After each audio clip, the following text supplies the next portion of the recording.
The era of 1800s was the era of rebellion, where the ordinary people stood up against the wrong greedy king. This era led to many freedom revolutions and made many developed nations, also removing loads of greedy kings from leadership. First time in history, the rich got scared of people's power. The fact that now they couldn't just exploit the planet and people for their profit. The world was moving in a positive direction. Wars were reducing, innovation was increasing, human rights were being talked about more frequently, slavery was abolished. The rich elites hated this positive change because now they couldn't just exploit the planet and people for the huge profits they gained from it. But the powerful didn't disappear, they adapted.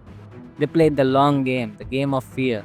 They created a system to depopulate the world, eliminate the problem before it's born. Depopulation was a great initiative because it finally took the final strength the people had, and that was collective strength. The lesser the people, the easier they are to control. The propaganda was created and the fear was instilled in general public about overpopulation and how the world was running out of resources. And it was the fault of the general public, not the greedy billionaires. Suddenly, the blame wasn't on the rich, it was on the poor. And now the poor were supposed to find the solution for it by sacrificing the minor luxuries they had. Don't give birth to children, don't use plastic, don't cut trees, don't waste water, don't use diesel cars. In just 100 years, they created a system where newborns became a liability from an asset. The inflation rose up, destruction became cheap, while the prices of basic needs increased. Housing became unaffordable, medication a debt trap, education became a luxury that only some could afford. While internet became cheap, television became cheap, social media became cheap, and it wasn't for the better of us. Social media was used to keep people from coming on roads. Most protests became online Twitter wars, with people fighting each other. People were too busy scrolling reels to understand the silent change happening around them. And this was just the tip of the iceberg.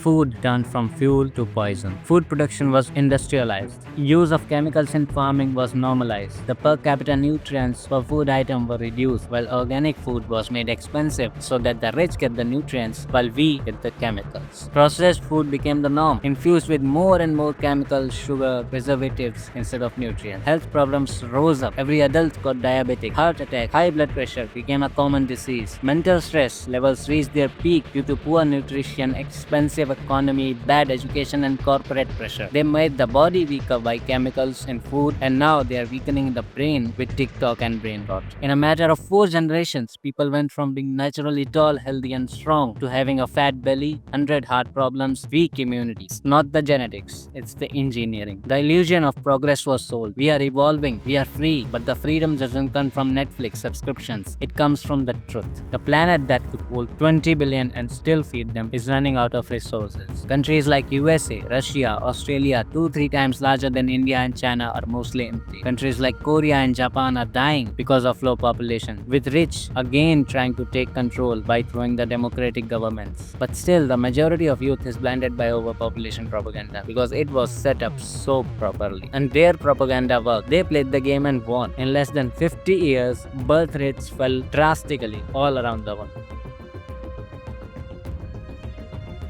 You are not the problem. You are the solution they fear.